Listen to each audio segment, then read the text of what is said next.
नमस्कार मित्रांनो, पाहू शकता आज आपण सोयाबीनच्या शेतामध्ये आहे. पूर्ण तुम्हाला मस्तपैकी हिरवं हिरवं रान दिसत असेल सर्व. आज थोडंफार म्हणजे खूप दिवस झाले, जवळपास 15 ते 20 दिवस झाले पाऊस चालू होता. आज उघडलेला आहे. तसं नॉर्मली उघडलेलं आहे, तसं जास्तच नाही उघडलेलं, कारण पाऊस नेमकाच येऊन चालला गेलेला आहे. तुम्हाला मी पूर्ण दाखवणारच आहे. पाणी पडलेला मस्त, सोयाबीनचे झाडं वगैरे वल्ले झालेले. आतापर्यंत आपण खूप साऱ्या सोयाबीन ह्या पाहिलेल्या आहेत. त्यामध्ये आपण आत्तापर्यंत 55-60 सोयाबीन नाही पाहिलेली. मी तुम्हाला 55-60 सुद्धा दाखवणार आहे. आणि बाकी इतर 9305 KDM चंदा व तसेच KDS 726 म्हणजे खूप साऱ्या वेगवेगळ्या पद्धतीच्या सोयाबीन आपण पाहिलेल्या आहेत. तर आज आपण 9305 सोयाबीन पाहणार आहे. तुम्ही थंबनेलवर तर पाहिलेलंच असेल की 9305 सोयाबीनला मस्तपैकी शेंगा वगैरे धरलेल्या आहेत. चला आता कुठलाच उशीर न करता मी तुम्हाला मस्तपैकी आपली जी 55-60 सोयाबीन आहे तिला आत्तापर्यंत किती शेंगा धरलेल्या आहेत, कशा झालेल्या आहेत, वाद्या आहेत का पापड्या आहेत का सोलेसुद्धा तयार झालेले आहेत, हे पूर्ण दाखवून देतो. व्हिडिओ शेवटपर्यंत पहा. तसेच जर तुम्ही आपल्या चॅनलवर नवीन असाल तर आपल्या वैभव 143 म्हणजे अशाच शेतीबद्दल व्हिडिओसाठी व शेतीबद्दल माहितीसाठी आपल्या चॅनलला सबस्क्राईब नक्की करा. व तसेच व्हिडिओ शेवटपर्यंत पहा, तेव्हाच तुम्हाला माहिती होऊन जाईल की आपली 55-60 सोयाबीन आता काय पोझिशनमध्ये आहे ते.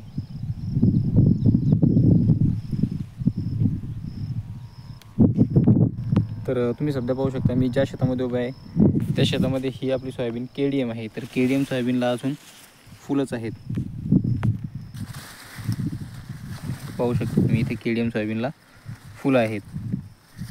याच्याच साईडने तुम्हाला आता व्हिडिओमध्येच प्रॉपरली दिसून जात असेल की फरक आहे.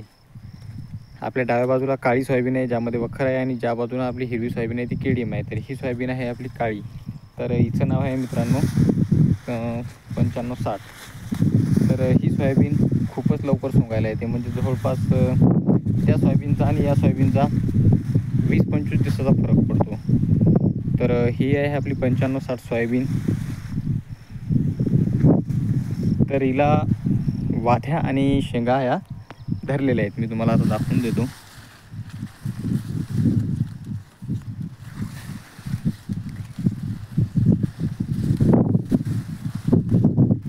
हे इथे पाहू शकता तुम्ही, मस्तपैकी शेंगा ह्या धरणं सुरू झालेल्या आहेत. आणि इथे पापड्या सुद्धा झालेल्या आहेत.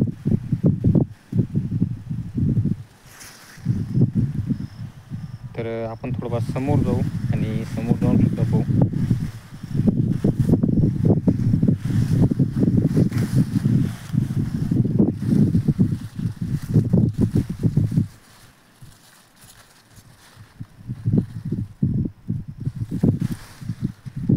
पूर्णपणे पापड्या ह्या झालेल्या आहेत.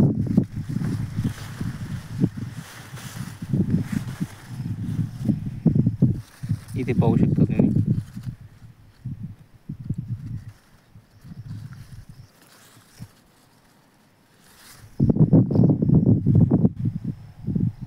तसं तर ही सोयाबीन हळदीमध्ये जास्त करून शेतकरी मित्र हळदीमध्ये लावतात.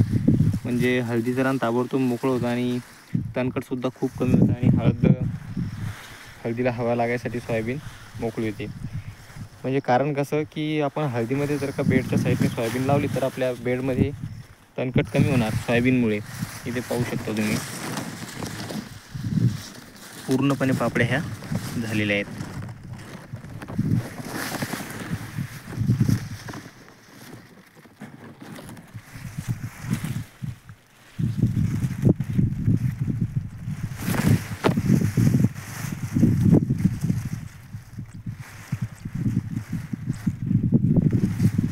एका शेंगामध्ये 4 सोले आहेत जवळपास. इथे पाहू शकता.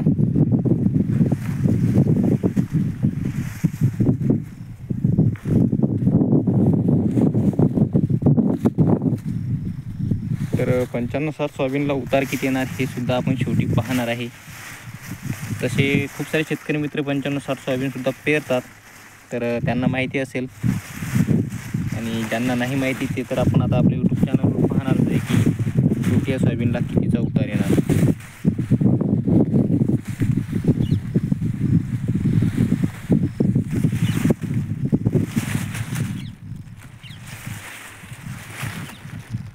ज्या टाईमला पाऊस चालू होता त्या टाईमला आपल्या 55-60 सोयाबीनला फुलं आणि त्याच टाईमला वाधासुद्धा धरलेल्या होत्या. पण जवळपास आपलं पावसामुळे काहीही नुकसान झालेलं नाही. मस्तपैकी आपल्या सोयाबीनला शेंगा आलेल्या आहेत आणि फुलांचंसुद्धा खूप म्हणजे नुकसान झालेलंच नाही, खूप नाही आणि काहीच नाही.